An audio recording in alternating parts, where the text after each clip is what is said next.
Bueno, primero dar las gracias por la presentación realizada por Juliana y le doy la bienvenida a todos ustedes el día de hoy a esta masterclass. En unos momentos voy a presentar. A ver,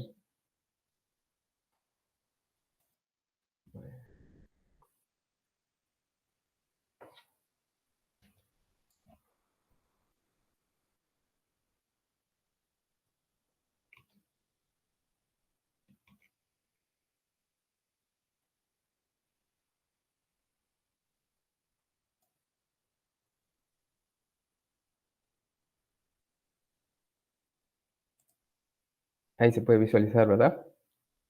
Este ingeniero se logra visualizar. Perfecto. Ya, empezamos entonces. Bien, como bien se mencionó, mi nombre es George Anthony Tuño Lévano, soy ingeniero petroquímico. La finalidad de esta masterclass es que todos los participantes el día de hoy puedan tener el conocimiento de cómo va a repercutir la industria del hidrógeno a nivel mundial. Para iniciar,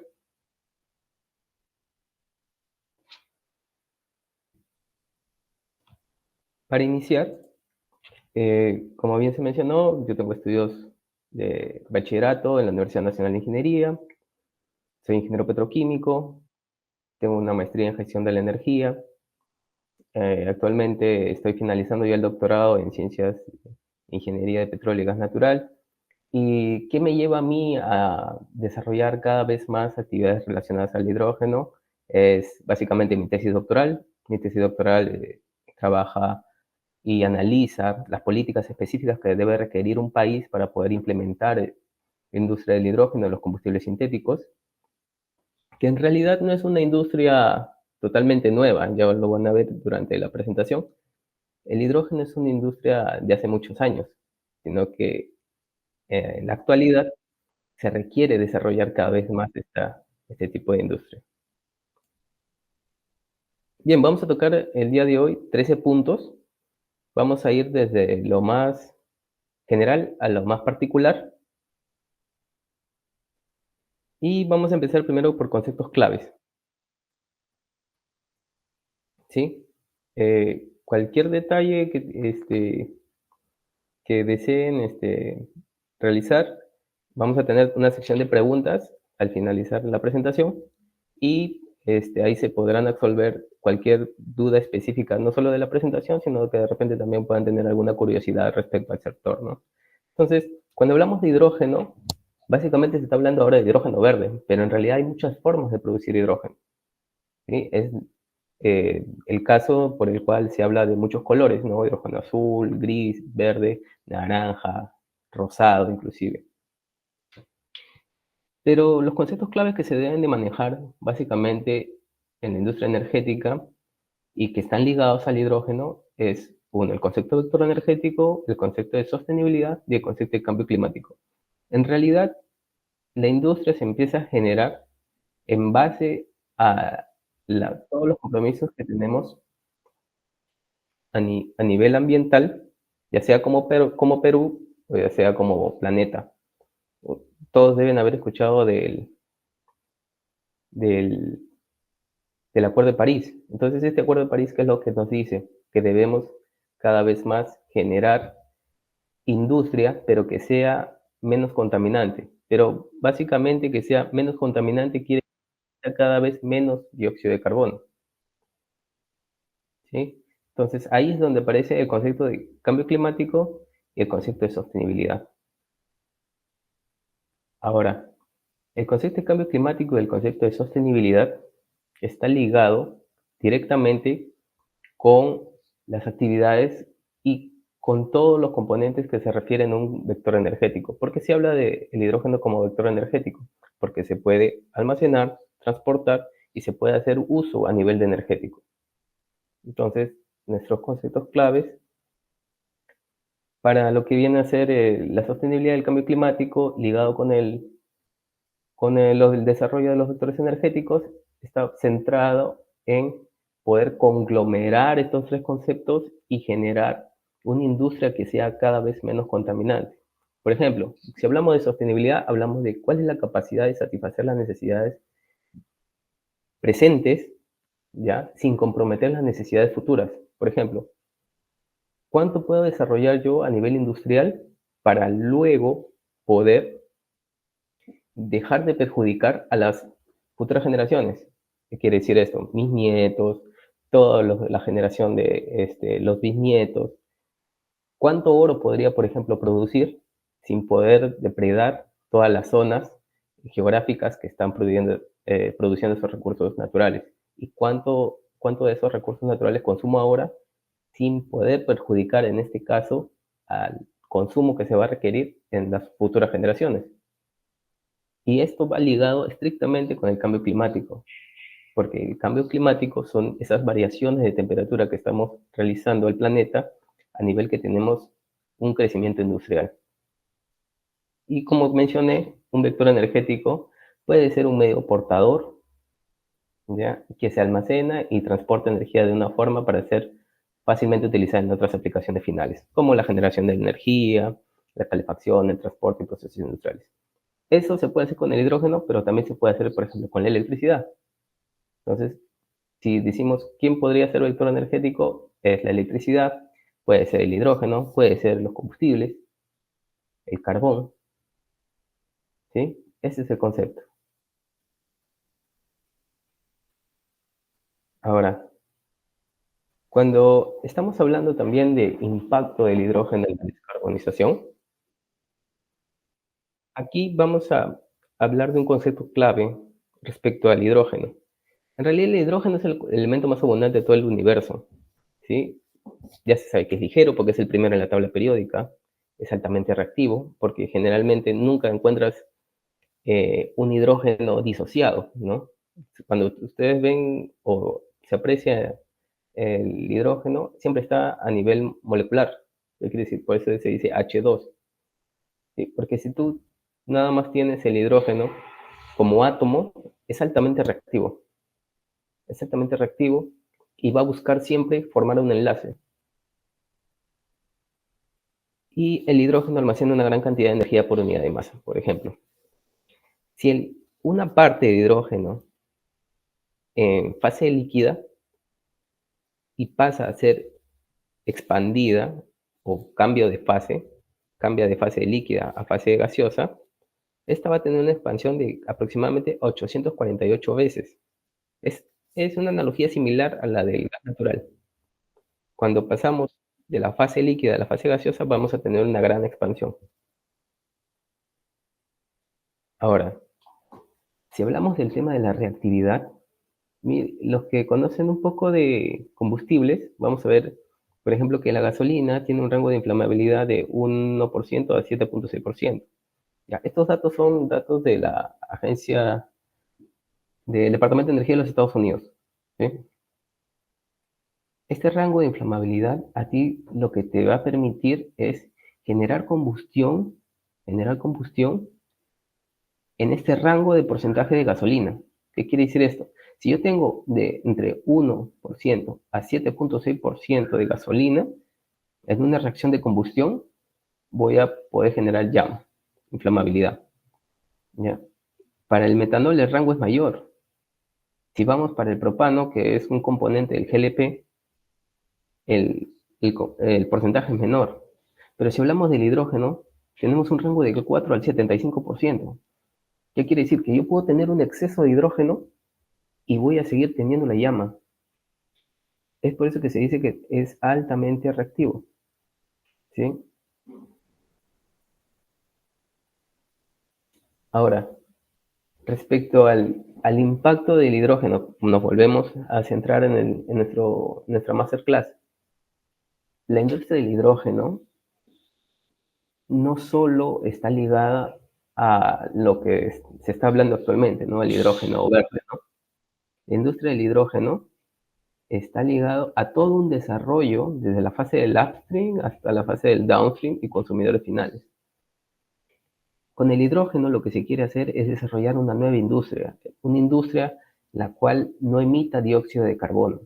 Pero hay que tener en cuenta siempre que para yo poder llegar a ese nivel de industrialización, lo que yo tengo que hacer es abaratar primeramente los costos de la materia prima.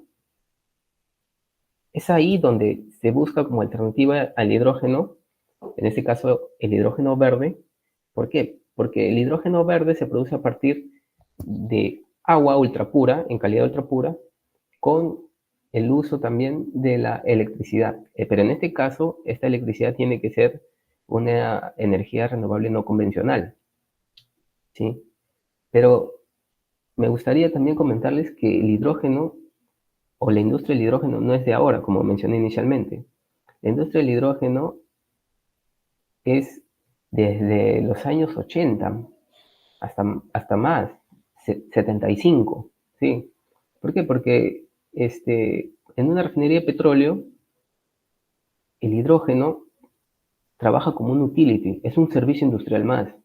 Entonces, tú puedes utilizar el hidrógeno a partir del reformado del gas natural y poder inyectarlo a procesos industriales de refinación, ¿sí?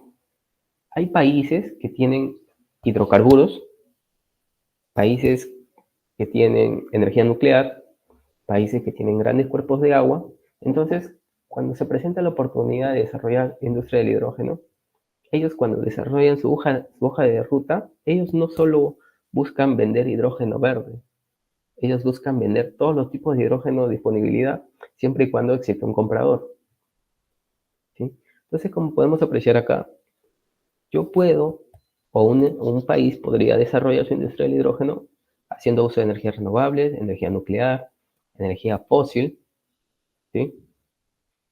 Y a partir de esta energía, básicamente electricidad, la inyecto a la red, ¿ya? Y con esta electricidad que inyecto a la red y, y el agua, que tiene que estar en una calidad ultra pura, como se le conoce comercialmente, puedo producir el hidrógeno y generar la industria del hidrógeno para poder destinarla a las actividades de transporte, combustibles sintéticos, ¿sí? La industria también de la biomasa, producir amoníaco, reducir emisiones en la producción de metales, en industrias químicas y también para utilizarlo como energético para calefacción.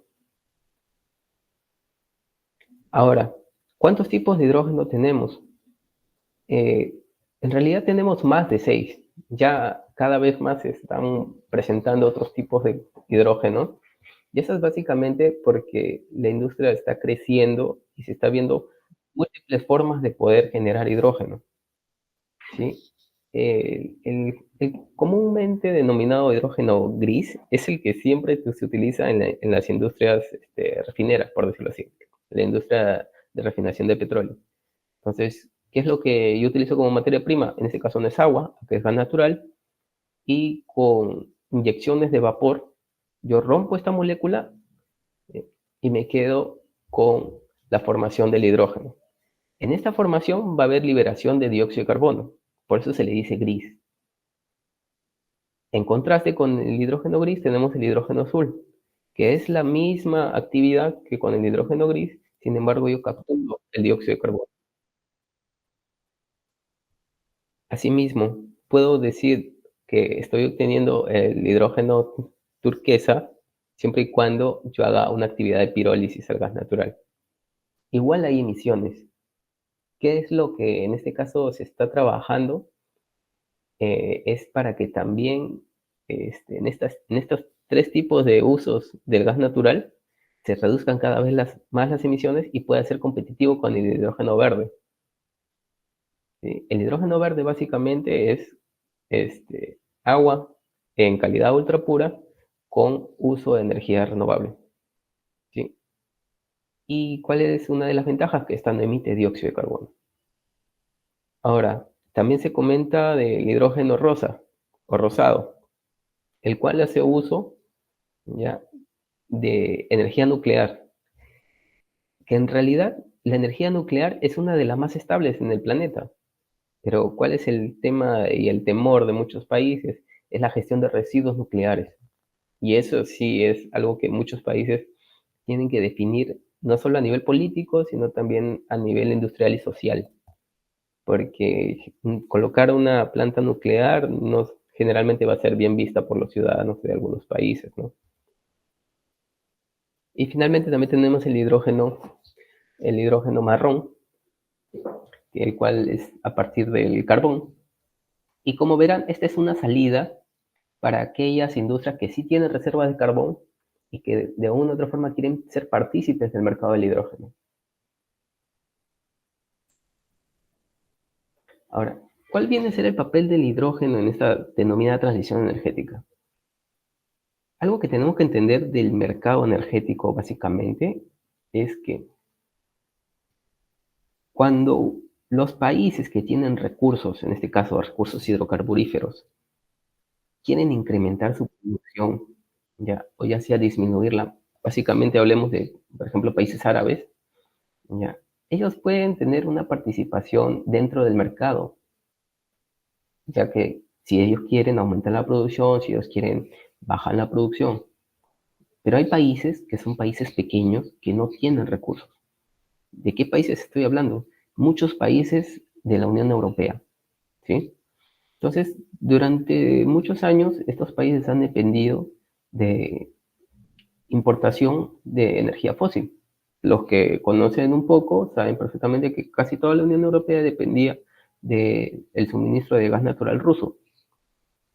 Entonces, cuando pasan todos estos conflictos, Rusia dice, ya no te voy a vender gas natural o le cortó el suministro de gas natural. Entonces, ¿qué es lo que tienen que hacer ellos? Empezaron a importar el gas natural. Y hasta ahorita siguen importando gas natural. Pero en toda esa estrategia que ellos tienen que elaborar para poder satisfacer a los ciudadanos de esos países, tienen que ver qué tipo de recursos podrían brindar que les quite la dependencia de fuentes extranjeras. En este caso, una de las alternativas que se presenta es el hidrógeno. Entonces, la industria del hidrógeno, como les mencionaba, no es de ahora, es de antes, sino que en la actividad y en la actualidad se está requiriendo cada vez más que el hidrógeno ingrese como un nuevo jugador de este mercado energético para que estos países no dependan de las importaciones que tienen que realizar a países que sí cuentan, por ejemplo, con gas natural. ¿Sí? Entonces, esta es una data de Our World in Data, ¿sí? De cómo es que se realiza la producción de electricidad por fuente a nivel mundial. Y esto está medido en terawatts por hora. Como pueden apreciar, hasta el carbón sigue creciendo. Se dice que no se debería utilizar carbón, pero se sigue utilizando. Países africanos tienen grandes reservas de carbón, porque donde encuentras diamantes encuentras carbón. Es así que todo el mercado energético ha seguido creciendo. ¿Y saben por qué sigue creciendo? Porque cada vez somos más pobladores. El, todos los habitantes del planeta nos seguimos reproduciendo, seguimos creciendo y cada uno de estos ciudadanos requiere cada vez más un consumo energético. Y también tenemos que tomar en cuenta que los ciudadanos de distintos países tienen distintos requerimientos energéticos. Por ejemplo, si comparamos el requerimiento energético de un peruano con el requerimiento energético de un estadounidense, por decirlo así.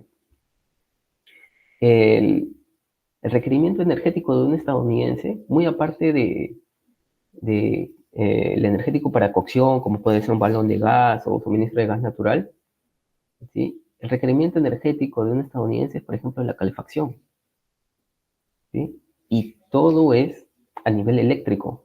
Entonces ellos consumen más electricidad que tal vez el común denominador de nosotros, ¿no? Por ejemplo, yo no utilizo calefacción, ¿no? No es algún servicio que yo crea que sea indispensable para mi estilo de vida, ¿no? Pero en su mayoría ellos sí. Ahora, si hablamos de un ciudadano español, cuando hablamos de los inviernos en toda la zona europea, se llegan a niveles de -10 grados. Entonces ellos sí requieren calefacción y esa calefacción siempre ha sido a partir de gas natural. Entonces, al no tener el suministro de gas natural, al no tener ese suministro, tienen que ver qué alternativa se podría brindar para poder tener el energético para calefacción, que en algún momento de repente no van a poder tener gas natural. Y entonces ahí es donde entraría el hidrógeno. Quiero que vean esta cifra. Vean, en el mundo son 37 billones ¿ya? De toneladas de emisiones de dióxido de carbono, ¿sí? Esto es lo que emite todo el planeta. Y los grandes países industrializados como China, Estados Unidos, India, Rusia y bueno, también pues de Sudáfrica, emiten todas estas cantidades en billones de toneladas, ¿ya? Pero si vamos a la figura que está a la derecha, las emisiones anuales de dióxido de carbono de la zona sudamericana, entonces donde estamos nosotros, por ejemplo, quien emite más es Brasil. Y miren cuánto emite Perú. No llegamos ni a 50 millones de toneladas. ¿Qué quiere decir esto? Que nosotros no somos un país el cual pueda ser representativo en emisiones. Y básicamente, ¿por qué es eso? Porque, uno, no tenemos el mismo nivel de industrialización de los demás países. Dos, no tienen, el Perú son 33 millones a comparación de Estados Unidos, a comparación de China, que son grandes poblaciones, a comparación de Rusia, de India. Entre China e India están denominados como los países que tienen una mayor cantidad de población.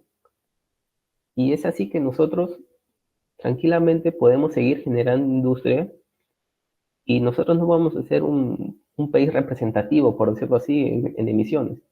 Pero no quiere decir que tengamos que dejar de también de ser partícipes de esa industria del hidrógeno verde.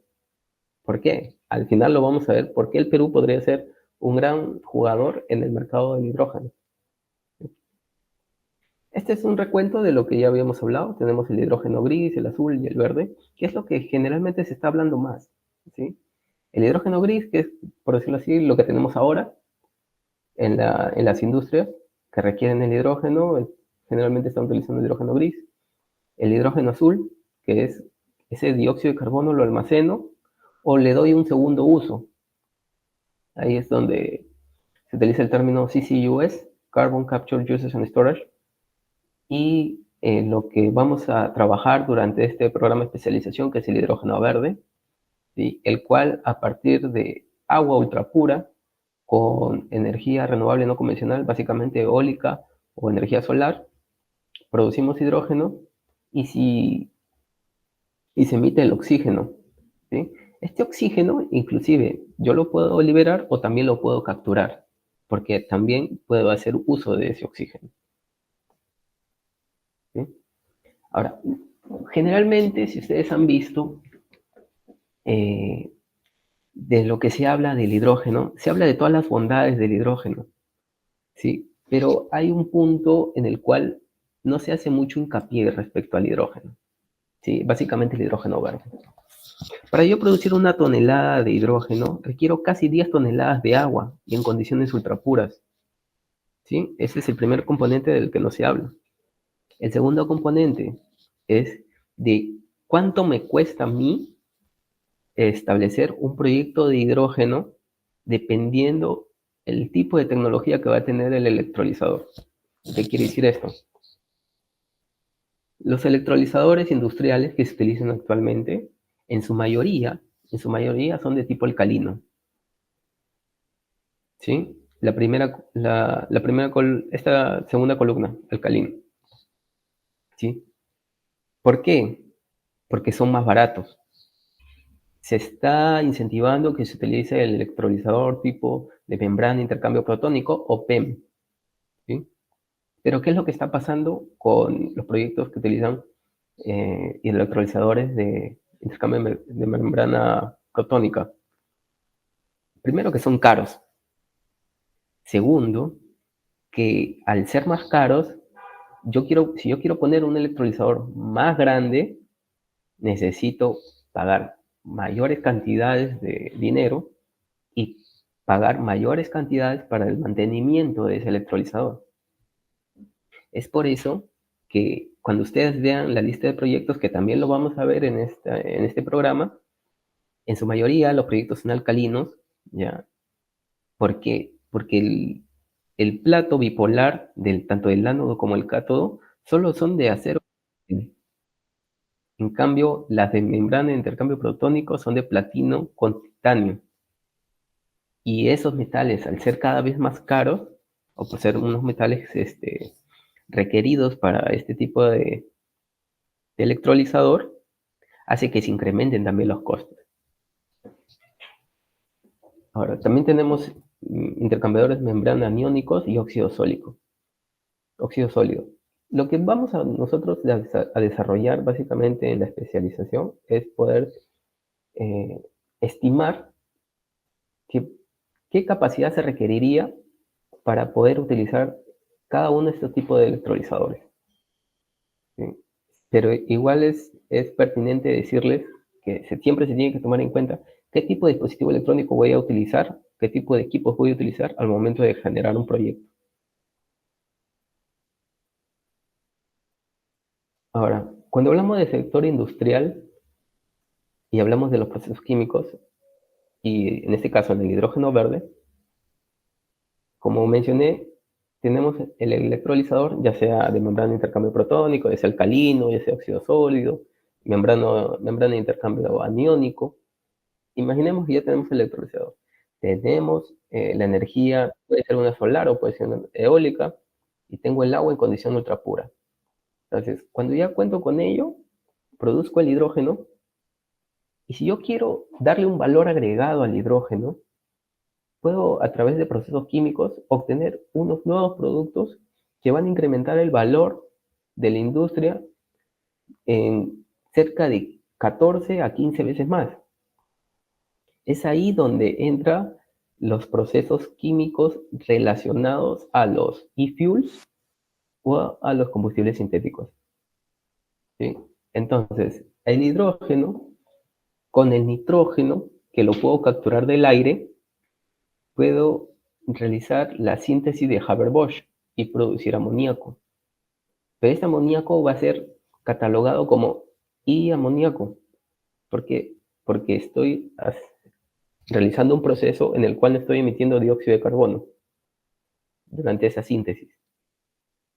Y esto está catalogado en el mercado y se aprecia su valor. Entonces, esta es una salida para poder dar un valor agregado al hidrógeno. Otro valor agregado. ¿Se recuerdan del- de la producción de amoníaco, perdón, de la producción de hidrógeno azul, donde hubo la emisión de dióxido de carbono que luego la capturé? Ese dióxido de carbono lo puedo sintetizar a metanol o puedo realizar la síntesis de Fischer-Tropsch, o también podría metanizarlo en procesos químicos y obtener toda esta gama de productos: metanol, turbojet, diésel, gasolina, o también puedo obtener otra vez metano. Todo esto, señores, ya cuando estamos en este nivel ya estamos hablando de química sintética. Y esto también no es una industria de ahora, es una industria de los años 70. Entonces, yo con el hidrógeno puedo establecer una nueva industria química, la cual esté centrada en la reducción de dióxido de carbono. Es así que todas las hojas de ruta que ustedes vean con el hidrógeno, pueden ver las rutas de la hoja de ruta alemana, la hoja de ruta estadounidense, la hoja de ruta chilena, la australiana, la misma japonesa. Todos están desarrollando la industria del hidrógeno, pero no se van a quedar nada más con el hidrógeno. Ellos van a buscar esto. Estos son los combustibles sintéticos, que es lo que también se va a hablar, ¿no? Entonces, ahora, ¿en dónde puedo utilizar el hidrógeno? Generalmente el hidrógeno lo puedo utilizar en casi todas las mismas aplicaciones que se utilizan actualmente el gas natural. En todas, ¿sí? Entonces, yo tengo que acá primero definir cómo voy a producir, bajo qué mecanismo voy a producir, perdón, bajo qué mecanismo voy a producir el hidrógeno verde, ¿ya? Y una vez que ya lo produje, tengo que comprimirlo, si es que soy un país exportador, por decirlo así. Si soy un país exportador, imaginamos Australia, y voy a exportar hidrógeno, lo comprimo y lo cargo a unos unas embarcaciones, unos buques, a 250 bar, ¿ya? 250 bar G significa 250 bar que debe mostrar el manómetro, ¿sí? Transporto el hidrógeno en fase gaseosa, acá estamos hablando, porque está comprimido nada más. Llego al puerto de destino, descomprimo y descargo para que luego este hidrógeno sea inyectado por tuberías a 50 a 70 bar, para que luego llegue a su mercado de destino. Esta sería una posible ruta comercial para un país que podría ser el Perú, que exporte hidrógeno hacia España, por decirlo así, o hacia algún otro país de la Unión Europea. ¿Sí? Si es que estamos atentos a las noticias, el gobierno alemán ya se declaró como un país netamente importador de hidrógeno. Por eso está cerrando acuerdos comerciales con Brasil, está cerrando acuerdos comerciales con Chile, está cerrando acuerdos comerciales con Estados Unidos, con los japoneses, para poder ellos comprarles el hidrógeno producido. ¿Sí? Ahora, ¿qué tipo de impacto tiene el utilizar el hidrógeno en nuestra vida en común? Esta es una página que se utiliza generalmente denominada Carbon Counter, y es una plataforma en la cual tú puedes hacer una comparación no solo de las emisiones que podría generar un vehículo, sino que también puedes ahí utilizar una comparación de cuánto es el costo que, te- que se requiere de tu parte en lo que viene a ser no solo el vehículo, sino también el combustible y el mantenimiento en dólares por mes.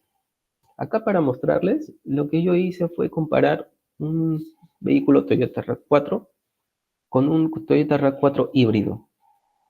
Entonces, es el número uno y el número 2. Como podemos apreciar acá, en mantenimiento en costo del vehículo y combustible es casi lo mismo. Sin embargo, cuando hablamos de emisiones, quien, e- quien emite más, en este caso, gases de efecto invernadero equivalentes en dióxido de carbono, es el Toyota RAV4, que no es híbrido, el común y corriente. ¿Sí? ¿Y por qué? Básicamente, porque al ser híbrido, ¿ya? Los vehículos que son híbridos utilizan en cada cierto tiempo la batería, y al utilizar la batería no están emitiendo dióxido de carbono. Esa es su ventaja actualmente. Ahora, si yo también quiero comparar con un carro de hidrógeno, acá he comparado, por ejemplo, un Toyota Corolla que tiene una capacidad de tanque de 1.8 litros, y lo he comparado con un Toyota Mirai, que es el carro a hidrógeno producido por Toyota. Entonces, si vemos un Toyota Corolla, aproximadamente $350 mensuales, tanto en vehículo, en combustible y en mantenimiento. Y emisiones de dióxido de carbono será por ahí 380, 370 eh, gramos de dióxido de carbono equivalente por cada milla. ¿Sí? Ahora, si vemos el mercado actual de ahorita cómo se están vendiendo los Toyota Mirai, actualmente es un costo elevado, tanto de vehículo, combustible y mantenimiento, pero las emisiones de dióxido de carbono son mucho menores, son menores de 250. Entonces, ¿qué es lo que se requiere acá? Es ver de qué forma abaratamos la industria del hidrógeno para que pueda ser consumida a nivel en masa. No solo en vehículos, no solo en infraestructura, no solo en calefacción, sino que también los proyectos sean baratos. ¿Cómo abaratamos el costo? En este caso, CAPEX. ¿Cómo le bajamos el CAPEX a la industria del hidrógeno para poder masificarla? Ahora, cuando hablamos del impacto del hidrógeno en la descarbonización, vemos ya cómo va a repercutir o cómo está repercutiendo y trabajando el hidrógeno a nivel mundial. Todos estos proyectos en los cuales ustedes ven un cuadradito rojo, ¿ya? Son proyectos que ya están en etapa inicial. Algunos colegas dicen que el hidrógeno no va a funcionar. Si no va a funcionar, ¿por qué tenemos tantos proyectos? Algunos dicen eso porque en algún momento Elon Musk dijo que no, no era viable el hidrógeno, ¿no? Pero es porque él tiene una industria de carros eléctricos. ¿Por qué, por qué creen que Toyota sí tiene división de carros de hidrógeno? ¿Por qué Toyota, Hyundai, Kia tienen división de carros de hidrógeno? ¿Por qué Volkswagen, Porsche tiene división de carros a hidrógeno? Hay industria para todos. Y miren dónde se centran todos los proyectos, en qué zonas, en las cuales hemos estado mencionando que son los que van a requerir un mayor componente energético porque ellos no tienen recursos. Y esa es una oportunidad para nosotros poder participar en esa industria. Estamos hablando de proyectos de capacidades de 15.000 toneladas,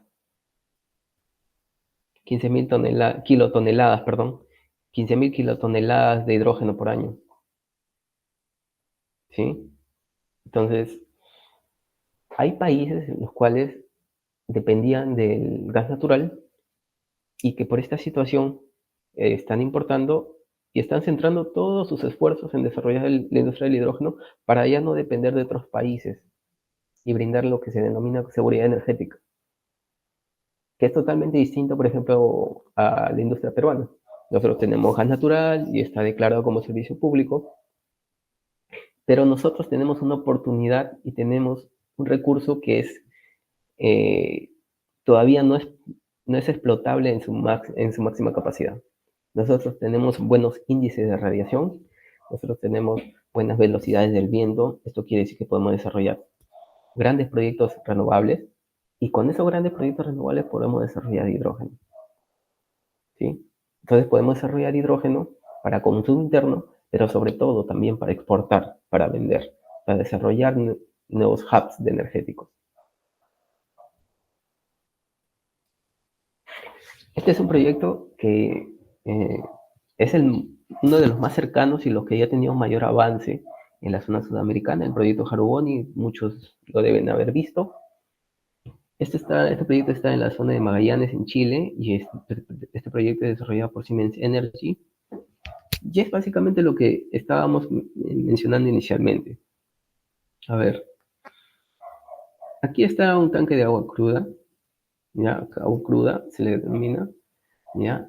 Y este tanque de agua, haciendo uso de la energía renovable, en este caso está puesto para que unas aspas eólicas, ¿ya? Lo que genera a través de este electrolizador, genera el denominado hidrógeno. ¿Sí? Ahora, esta plantita o este proyecto denominado Haraboni tiene una planta que captura el dióxido de carbono directamente del aire. ¿Sí? Entonces, como todos sabemos, el ambiente no solo tiene oxígeno, sino que también tiene dióxido de carbono. A mayor concentración vehicular va a tener una mayor concentración de dióxido de carbono. Entonces, existen ya equipos en los cuales los instala, lo colocas en operación y el dióxido de carbono que pasa por la zona donde está el equipo es capturado. Entonces, ¿qué es lo que hace este proyecto? El hidrógeno producido del agua de mar, ¿ya? El agua de mar que ha sido, digamos, procesada y obtenido la calidad de agua ultra pura con la energía renovable no convencional, que es la eólica, han producido el hidrógeno. Y ahora este hidrógeno, en conjunto con el dióxido de carbono, están produciendo metanol. ¿Sí?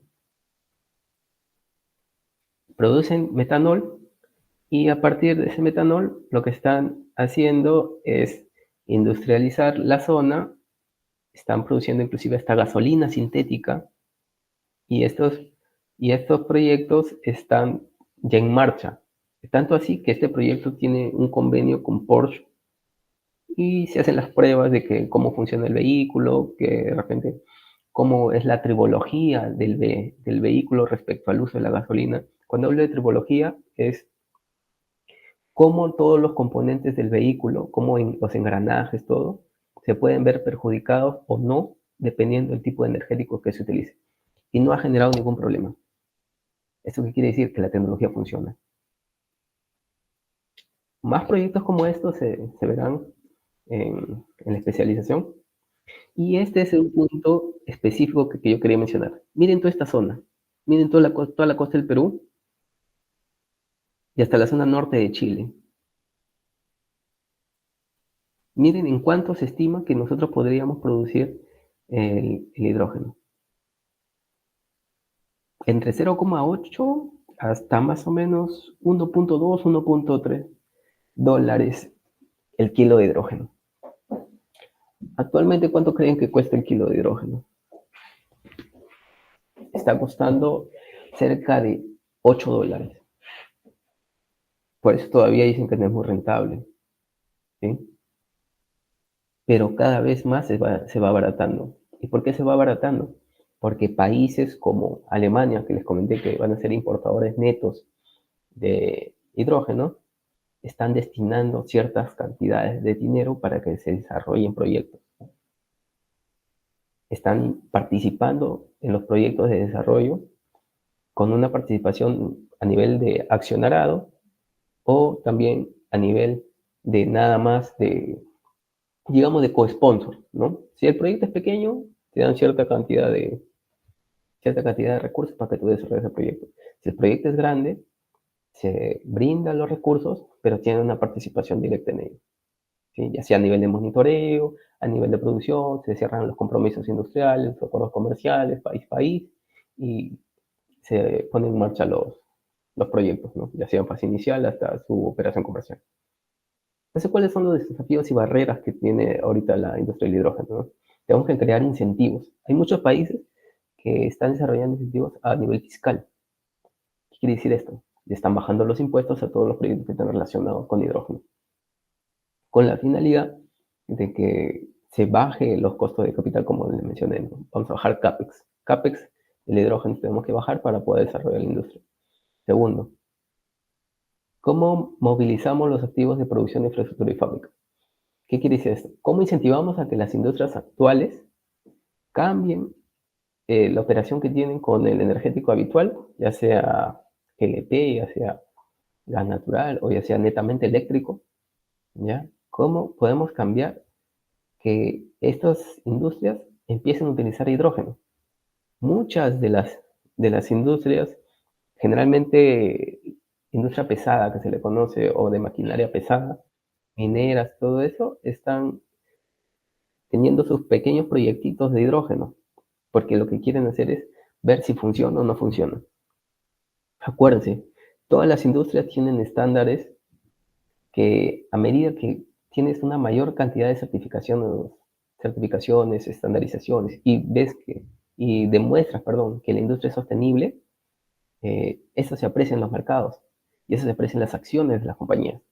Cuando tú ves o quieres ver cuál es la salud de una empresa que está en bolsa, tú haces un análisis fundamental y un análisis técnico. El análisis técnico es todos los números que están relacionados a la empresa. Por ejemplo, cuántos proyectos había desarrollado, cuántas ganancias ha tenido anuales, todas las estadísticas que están relacionadas a esa industria y todos sus competidores. Ese es en el análisis técnico, pero en el análisis fundamental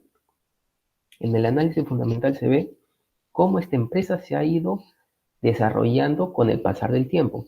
Por ejemplo, si temas de corrupción, le bajan las acciones; si tienen mayor cantidad de ISOs, estándares internacionales; si no emite dióxido de carbono, hace que suban el valor de las acciones; si ha contaminado, hace que bajen el valor de las acciones. Entonces, si es que hay empresas que de una u otra forma emitían dióxido de carbono durante su operación y de la noche a la mañana implementan proyectos de hidrógeno y dejan de emitir dióxido de carbono o reducen sus emisiones de dióxido de carbono, sus acciones se van a valorizar. Y eso es lo que se quiere. Esas son, digamos, las recomendaciones que se están dando para poder desarrollar cada vez más el hidrógeno. Siempre proporcionar una mayor fuente de la innovación, porque a medida que va pasando el tiempo, se busca saltarse ciertos pasos en la producción del hidrógeno. ¿Qué quiere decir esto? Generalmente tú tienes el agua, tienes la energía renovable no convencional, ¿ya? Y a través del electrolizador produces el hidrógeno. Ahora, a nivel laboratorio, se está viendo, ¿ya?, que la energía renovable no convencional llegue directamente a una placa y a partir de esa placa, con el aire que también tiene cierta cantidad de agua a través de la humedad relativa, pueda producir hidrógeno. Entonces, este tipo de estudios se están dando y están dando ciertos resultados, pero solamente es a escala de laboratorio. Ahora, adicionalmente a ello, existen proyectos. Yo les he mencionado que requieres el agua a una calidad ultra pura, ¿sí? Pero hay tres tipos de agua o tres tipos de cuerpos de agua que tú puedes utilizar. Agua dulce, agua de mar y agua de un segundo uso, se le conoce, que son aguas utilizadas en algún proceso industrial y que en vez que las descargues de repente al océano, ¿ya?, o le des otro tratamiento químico que te va a costar, que la mandes para utilizar en la producción de hidrógeno. Entonces, ¿en dónde se están centrando los esfuerzos? Cuando es agua dulce, el costo para poder aumentarle la calidad y denominarla ultra pura es menor a comparación de todas las otras.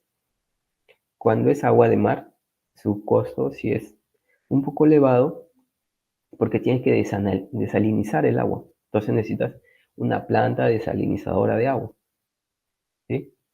Y cuando es de segundo uso, ese costo es más caro, ¿sí? Pero ¿qué es lo que están haciendo los países? Están incentivando que como el agua dulce básicamente es para consumo humano, todos los proyectos se destinen para utilizar agua de mar. Es por eso que se está brindando no solo incentivos a nivel de políticas fiscales, sino también ahí entran los proyectos denominados APP, en los cuales hay una colaboración tanto del Estado como de la empresa privada para poder desarrollar un proyecto que beneficie a los dos. ¿Esto qué quiere decir? Que puede haber una empresa que coloque una planta desalinizadora y provea de cierta cantidad de agua para consumo humano y la otra parte la destine para la industria del hidrógeno, ¿sí? Son esquemas que se están dando. Son varios esfuerzos que se están poniendo en la industria del hidrógeno para abaratar, como les decía. Mientras más se abarate, más se masifica el hidrógeno. Establecer ciertos esquemas de certificación adecuados para trabajar en pro del reconocimiento mutuo. Ahí es donde entra la certificación del hidrógeno. ¿A qué cantidad de hidrógeno, de acuerdo a las emisiones de CO2 que se tenga durante su producción hasta su consumo final, ¿ya?, se le puede denominar hidrógeno verde, por decirlo así? ¿Cuál es el problema con las energías renovables? Por ejemplo, la energía renovable no convencional, eólica, solar, que no tienes el mismo índice de radiación las 24 horas del día, no tienes la misma velocidad del viento las 24 horas del día. Entonces tú necesitas robustez. Entonces, si no tienes la energía solar o no tienes la energía eólica las 24 horas del día, ¿eso qué quiere decir? Que las 24 horas del día no vas a poder producir hidrógeno. Entonces, al no producir durante las 24 horas del día y no producir los 365 días del año, te podría generar a ti un problema al momento de cerrar acuerdos comerciales. Entonces es ahí donde se busca establecer esquemas de certificación adecuados, en los cuales de repente, si tu matriz energética, como la del Perú, que tiene más del 50% hidroeléctrica, que también es energía renovable, y tú requieres producir hidrógeno, podrías colgarte de la red o recibir energía de la red para seguir produciendo hidrógeno. Es ahí donde se tienen que establecer los límites para denominar este esquema de certificación. Como punto número 5, se hace mención que desarrollar y completar proyectos de demostración para adquirir experiencia operativa. A ver, esos proyectos, los proyectos grandes, es donde ya se ha demostrado la tecnología. Perfecto. Pero hay países en los cuales no se ha difundido el hidrógeno o no se conoce de la industria del hidrógeno. Entonces, ¿cómo empiezas tú para poder, en este caso, hacer conocer la tecnología? No implementas un proyecto gigantesco, sino empiezas primero por proyectos piloto, tipo Haruboni en Chile. pequeños proyectos, hago que la tecnología se demuestre que funciona, que los ciudadanos vean el uso de la tecnología y después de eso voy haciendo proyectos cada vez más grandes. ¿Por qué? Porque ya la población ya se da cuenta que la tecnología funciona y que no emite dióxido de carbono y que se concientiza a la ciudadanía con eso, ¿no? Y lo que les comentaba también, ¿no? Formar unas alianzas intersectoriales, ¿no? Desarrollar hubs. Puede ser que exista una empresa que solo quiere desarrollar hidrógeno, ¿ya? Y hasta ese es, digamos, su finalidad. Pero puede haber una empresa que quiere desarrollar amoníaco, fertilizantes. Entonces, para desarrollar amoníaco y fertilizante, ¿ya? Yo requiero de hidrógeno. Entonces, puedo ponerme empresa de hidrógeno con empresa de fertilizantes, se pueden poner de costado o juntas en el mismo terreno y pueden formar un denominado hub. Entonces ahorran costos y ambas industrias siguen creciendo.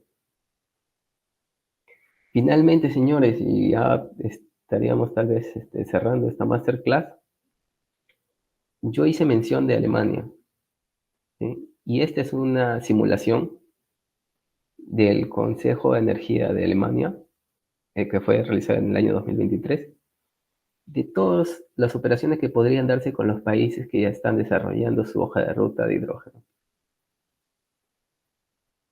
¿sí? Ya tenemos grandes jugadores del mercado: Alemania, Corea del Sur, Singapur, Japón, Australia, ¿sí?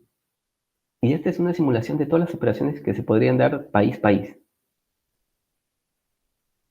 Entonces, mientras nosotros ahorita estamos en esta masterclass, ahora ya se están cerrando acuerdos respecto al hidrógeno, porque en realidad la energía es política y la energía tiene que llegar a todos los ciudadanos. Entonces, ¿cómo aseguro que esa energía llegue a todos los ciudadanos si yo no tengo recursos, por decirlo así? Entonces, comprometo a otros países a que me vendan o comprometo a otros países a que sean mis potenciales compradores, si es que voy a ser exportador, ¿ya? Y con ese aseguramiento o con ese compromiso implemento la tecnología, ¿sí? Estas gráficas que ven acá son las proyecciones de la Agencia Internacional de Energía para poder llegar a una demanda rápidamente del Net Zero Emission, ¿sí? Entonces, como ustedes pueden apreciar, el uso del hidrógeno va a ser demandado en, en una mayor cantidad, pero van a haber sectores que necesariamente van a requerir el hidrógeno con urgencia y cada vez más van a depender del hidrógeno.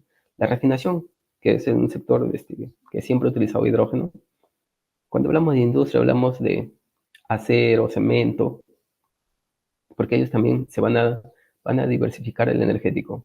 Transporte, generación eléctrica, combustibles con base de hidrógeno, que son los e-fuels, y otras industrias. Cuando usted dice otras industrias, son todas aquellas industrias que busquen sustituir el energético que utilizan actualmente. Por ejemplo, se puede sustituir el gas natural para calefacción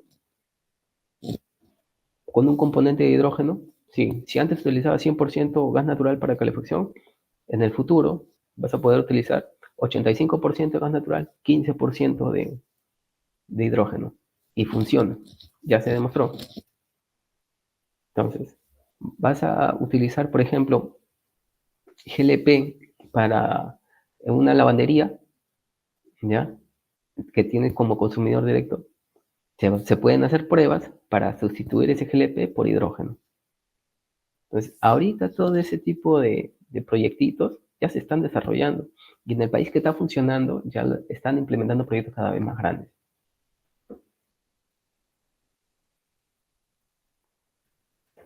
Con esta lámina termina la presentación, pero quería comentarles algo, ¿sí? ¿Cuál es el impacto del hidrógeno en, digamos, en el ámbito profesional? ¿De qué sectores se van a requerir profesionales que ingresen a la industria del hidrógeno? Como pueden apreciar, al final, muchos de los profesionales que trabajan en el sector hidrocarburos se van a reconvertir a profesionales en hidrógeno. El hidrógeno tiene estándares de seguridad, estándares de certificación, estándares de salud ocupacional, estándares de fabricación de equipos que utilicen hidrógeno. Como cualquier industria, como la industria del gas natural, como la industria de la gasolina, ¿sí? Y toda esta industria que se está desarrollando va a requerir profesionales, muchísimos profesionales, pero profesionales que estén no solo especializados, sino que también estén certificados, que conocen de hidrógeno, ¿sí? Esta lámina la coloqué con la finalidad de que también tomen en cuenta de que a medida que tenemos la mejor información, tenemos las mejores oportunidades que se presenten, ¿sí? Muchas veces uno despunta, ya sea a nivel laboral o a nivel personal, cuando tiene la mejor información del sector en el cual uno está involucrado. Muchas gracias y si tienen alguna consulta, estoy atento. Ingeniero, muchísimas gracias por esta ponencia. Muy interesante el tema que hemos tratado, bastante innovador también. Vamos a tener estos últimos minutos para un espacio de preguntas. Estamos ya activando la opción del micrófono y del chat a los participantes para que así nos puedan hacer llegar sus consultas. Tenemos una mano levantada de Oliver. Oliver, adelante.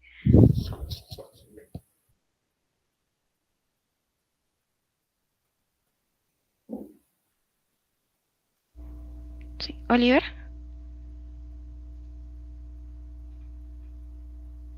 Ok, acaba de bajar la mano, entonces vemos si es que algún participante tiene alguna consulta para el ingeniero. Ok, Gregorio, adelante. Ingeniero, buenas noches. Señorita Yolanda, buenas noches. ¿Me escuchan? ¿Sí se Sí, se le escucha? escucha bien. Gracias. Ingeniero, interesante la ponencia y mis felicitaciones a la institución y a usted por compartir información. Cuando usted habla de la masificación que puede aplicarse relativamente a lo que se está dando con el gas natural, yo entiendo de que se puede inyectar el hidrógeno a las tuberías existentes, por decir el caso de nuestro país, ¿no? Existente de gas natural, y ¿eso es posible acá hacerlo o todavía no están preparadas dichas, bueno, en este caso para poder transportar también el hidrógeno? Muchas gracias por la pregunta y la tubería en sí, primero, ¿esto cómo se desarrolla? Esto se desarrolla primeramente con un piloto, ¿sí? ¿Qué es lo que hace el piloto? El piloto empieza a formar mezclas gaseosas. Por ejemplo, ahorita está en 100% gas natural. Tú empiezas a generar una mezcla gaseosa 97% de gas natural y un 3% de hidrógeno. Entonces, inyectas esa mezcla y empiezas a ver cómo está funcionando de repente una cocina, cómo está funcionando la presión, cómo está funcionando la tubería. Si la tubería tiene un riesgo de fragilización, como se le conoce, eh, ahí puedes ir viendo de si es que se puede aumentar la cantidad de hidrógeno en la inyección de tuberías o no, o se tendría que reducir. Por ejemplo, en Australia han llegado al 18%, entonces, y que funciona. Y Australia es uno de los países que son, creo que es el segundo o tercer mayor exportador de gas natural. O sea, tiene gas natural en grandes cantidades. Ahora, si lo queremos aplicar acá en el Perú, se tiene que hacer ese piloto, ¿sí? Sin embargo, es preciso señalar que toda la red de gas natural, en ese caso, está, bueno, todo está concesionado en toda la costa del Perú, ¿no? Entonces, desde Tumbes más o menos hasta Tacna, todo está concesionado para gas natural. Ahora, también hay proyectos que se están dando en Ayacucho, en Cusco, ¿sí? Que no sé si han visto la publicación del Ministerio de Energía y Minas, que se están dando proyectos de gas natural. Pero hay que tener en cuenta algo. Este tipo de proyectos se puede dar, mezcla hidrógeno con gas natural, sí se puede dar, pero tiene que empezar con un piloto. Ahora, esa es la cuestión técnica. Ahora la cuestión a nivel de robustez energética, seguridad energética. Nuestro país es un país que tiene gas natural. Entonces, si tengo grandes cantidades de gas natural, por lo menos para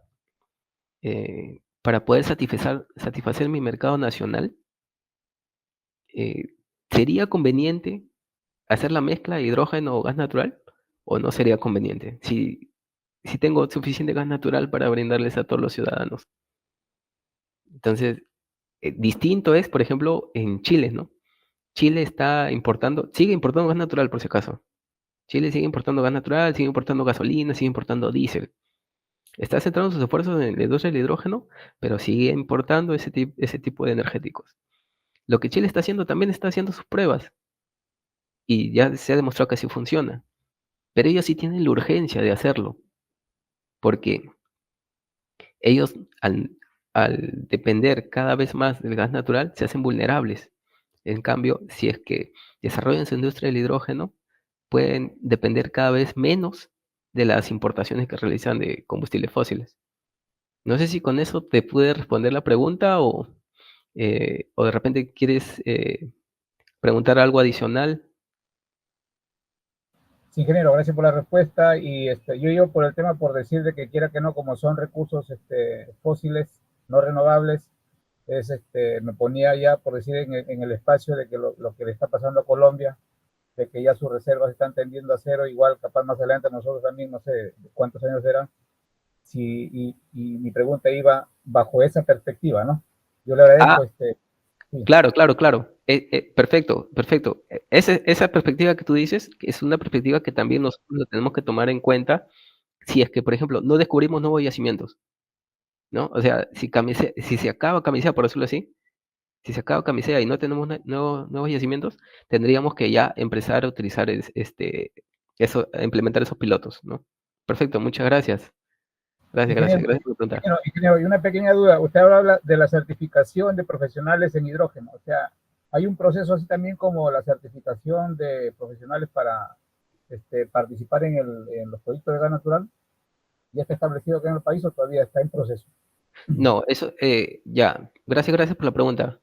Ya, ese tipo de certificación todavía no está implementada en el Perú. No he visto ninguna institución que esté brindando ese tipo de certificación, que así como tenemos para el IG1, IG2, IG3 del gas natural, ¿no? Todavía, ya. ¿Por qué? Porque primero que la industria todavía acá no está, digamos, bien estabilizada todavía, la industria del hidrógeno, ¿ya? Ahora, número dos, eh, cuando tú ya tienes el proyecto grande, por decirlo así, ya lo tienes en operación, es ahí donde va a venir todo tipo de certificación. Vas a tener, no solo necesitas certificación para lo que viene a ser la instalación y conexiones para tuberías de hidrógeno. Vas a requerir certificación de la NFPA2, que es el Código de Seguridad del Hidrógeno. Vas a requerir certificación de operación de equipos que funcionan en hidrógeno. Vas a requerir certificación de eh, planes de emergencia respecto al hidrógeno, porque no es lo mismo apagar gasolina, no es lo mismo apagar GLP que apagar hidrógeno, como ya hemos visto en la reactividad, en la lámina 2. Entonces, todo ese tipo de certificaciones van a ser cada vez más conocidas a medida que se van desarrollando cada vez más los proyectos. Pero ¿cuál es una ventaja, por ejemplo, de ese profesional que actualmente trabaja con IG1, IG2, IG3? Que en realidad la tubería viene siendo la misma, solo que las propiedades cambian.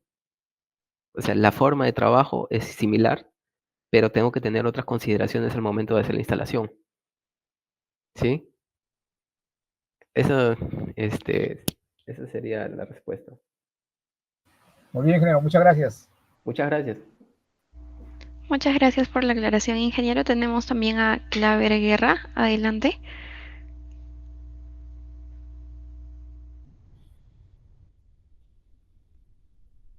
Y pasamos con Marco. Buenas noches, te felicito por la exposición, está bastante clara. Lo que te quería preguntar si es que has valorizado los costos de un plan piloto para desarrollo del hidrógeno verde. ¿Cuál sería el costo de inversión inicial? y qué es lo que se requiere. Y en segunda etapa, ¿qué proceso tendría, aparte de la osmosis inversa, tendríamos que seguir con el agua de mar para llegar a agua totalmente pura como la mencionas tú? Gracias. Ya, a ver, primero empezamos creo del final. Cuando ya cuentas con la planta de desalinización y ya realizaste el proceso de ósmosis, ya, lo primero que se ve antes de poder recircular, antes de poder utilizar este carbono activado, antes de ver y cómo le mejora la calidad, es cuánto de conductividad eléctrica tiene el agua, que es lo principal. Mínimamente se requiere 60 microsiemens del agua para poder decir que es apta para electrólisis. Entonces, ahora, lo que todos están utilizando son plantas de desalinización. Ese es uno. ¿Por qué?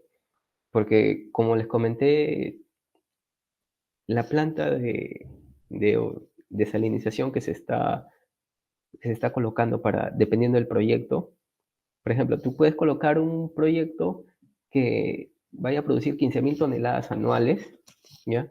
Pero tu planta de desalinización puede ser de una mayor capacidad.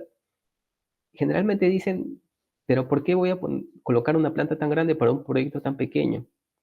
Es ahí donde entra la colaboración público-privada, porque el Estado interviene para que esa planta pueda producir agua potable y a su vez agua que pueda llegar a calidad ultra pura para producción de hidrógeno. Pero, ¿cuál es el tema respecto a la tecnología de la planta de desalinización? Que es una tecnología que ya está probada comercialmente, que es cada vez, por decirlo así, es barata para poder desarrollar proyectos de hidrógeno. Ahora, si ha dimensionado proyectos de hidrógeno, en mi experiencia, lo que he realizado son análisis de balance energético, costo de nivelado de energía del hidrógeno, ¿ya? Y de acuerdo a ello, se hace o hemos hecho la viabilidad de poder instalar electrolizadores alcalinos y de membrana de intercambio protónico. El SOEX, en los requerimientos que yo he tenido en algún momento, nunca me han preguntado por el SOEX, que es óxido sólido, por el simple hecho de que todos los proyectos de óxido sólido están siendo utilizados a escala de laboratorio. Un electrolizador lo compras como si estuviese comprando una bomba, como si estuviese comprando un intercambiador de calor, como si estuviese comprando un compresor. Te entregan un catálogo, tú ves la capacidad que tiene el electrolizador y de acuerdo al proyecto que tú quieras desarrollar, porque no es que yo dimensiono de acuerdo a lo que yo creo conveniente, yo dimensiono de acuerdo al requerimiento. ¿Qué quiere decir esto? Primero me dicen a mí cuánto hidrógeno van a requerir por año y de acuerdo a ello yo busco el tipo de electrolizador que a mí me conviene. Por ejemplo, si me dicen de 10.000 anuales, entonces busco primero el proyecto que, si me dicen 10.000 toneladas anuales, eso puede ser atendido de formas, con membrana de intercambio protónico o alcalino. Ahora, ¿cuál es el problema de membrana de intercambio protónico? Si es que yo soy el que va a vender los equipos, por decirlo así, o yo voy a ser nada más el proyectista en ese caso de la instalación, yo voy a pedir el más caro, porque de membrana de intercambio protónico. Pero cuando yo se lo presento al cliente, le voy a decir, mira, con membrana de intercambio protónico te cuesta como 5 y con alcalino te cuesta como 1. El cliente me va a decir y especificar qué es lo que en realidad quiere para su proyecto. Y ahí es donde viene la calidad. Si se dan cuenta, ahí yo mostré una lámina donde se ve todos los países, ¿ya? Y todos los países que tienen los proyectos grandes, en su mayoría todos son alcalinos. ¿Por qué? Porque el mantenimiento es barato a comparación del membrana de intercambio protónico. Por ejemplo, en Chile están poniendo proyectos de hidrógeno con membrana de intercambio protónico, pero no son proyectos gigantescos. Son proyectos medianos, por decirlo así. No sé si han escuchado también que Fénix ha puesto un electrolizador, ¿ya? Y ese electrolizador es de membrana de intercambio protónico, porque es un proyecto pequeñito. En cambio, si ven los proyectos que están en toda la costa española, todos son proyectos alcalinos, porque son más baratos. Y ahora, con la industria del hidrógeno que cada vez se ha ido avanzando, ese electrolizador alcalino cada vez se está afinando más. ¿Qué quiere decir esto? Que si antes tenías una eficiencia de 70-75%, ahora está teniendo una eficiencia de 85-87%. No sé si con eso respondí la pregunta o hay algún punto más que podamos conversar.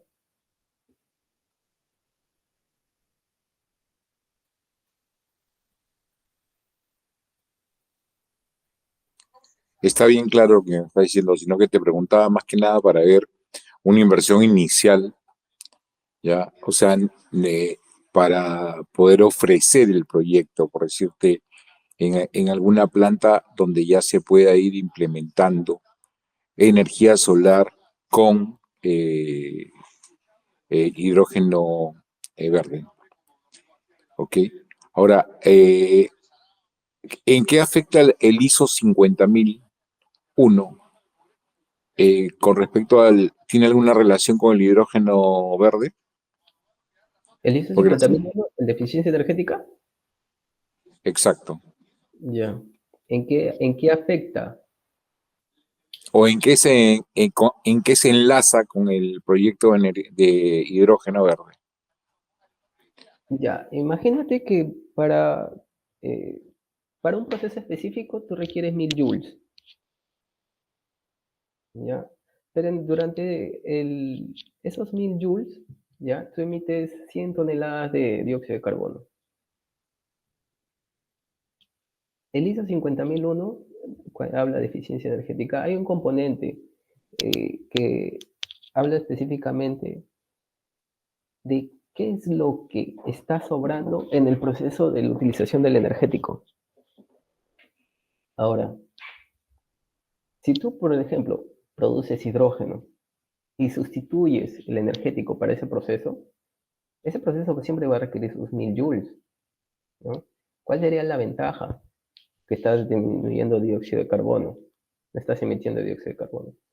La certificación con el ISO 50001 es básicamente el uso de la energía, más no tanto el tema de las emisiones, ¿no?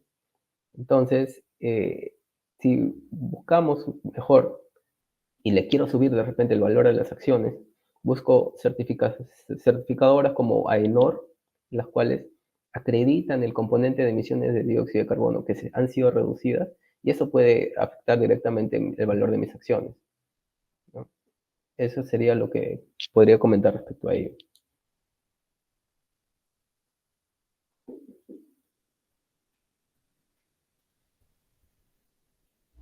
Ingeniero, muchas gracias por la aclaración. Vamos a tener una última participación. Tenemos la manita levantada de Jorge Correa. Adelante, Jorge.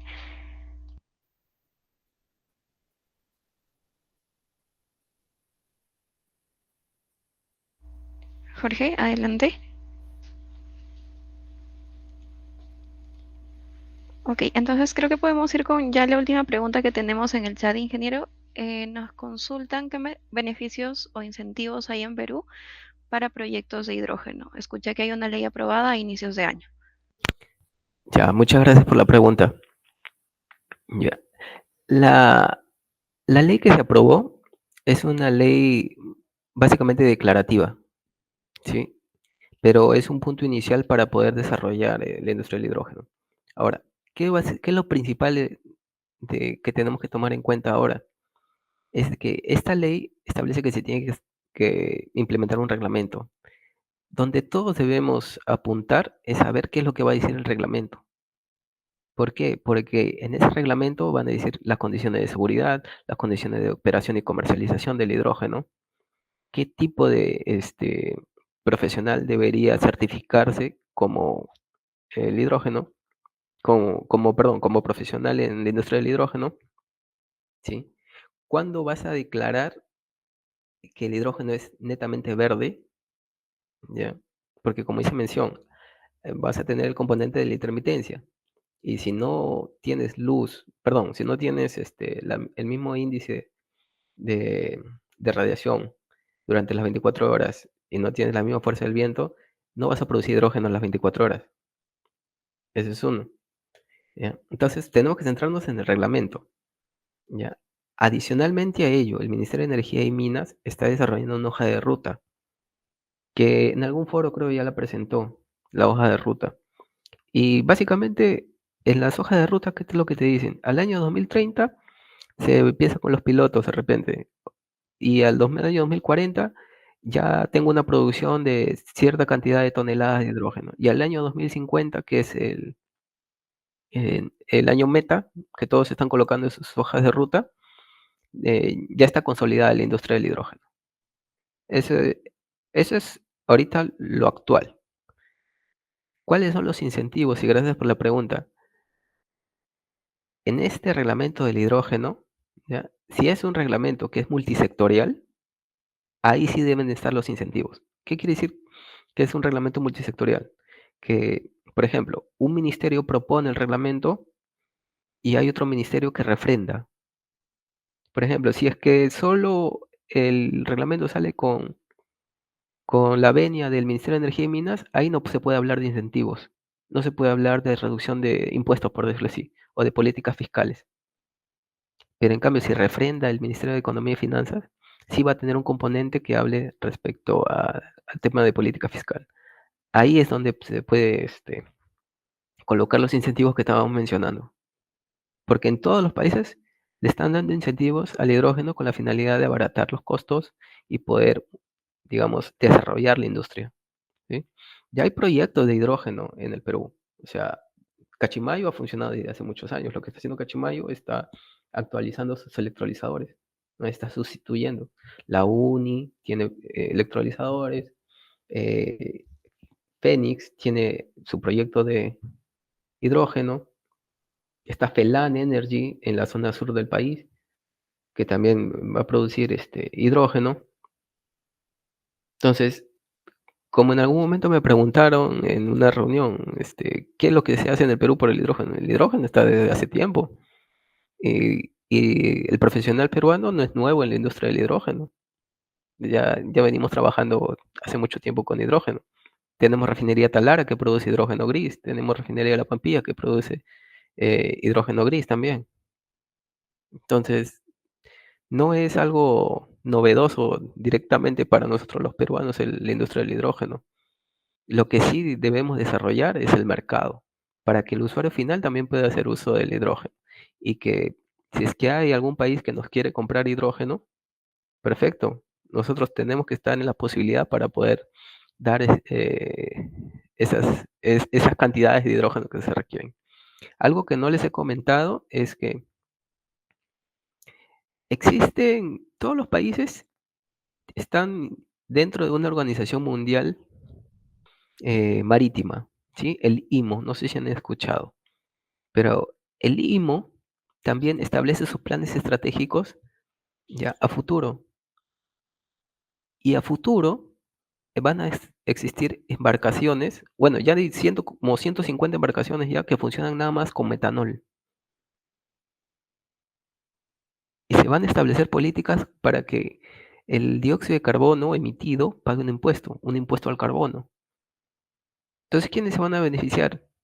Aquellos países que tienen energéticos que no emiten carbón. Y esos países son los que están desarrollando el hidrógeno. Ahora, pueden imaginarse de qué capacidad es el motor que va a utilizar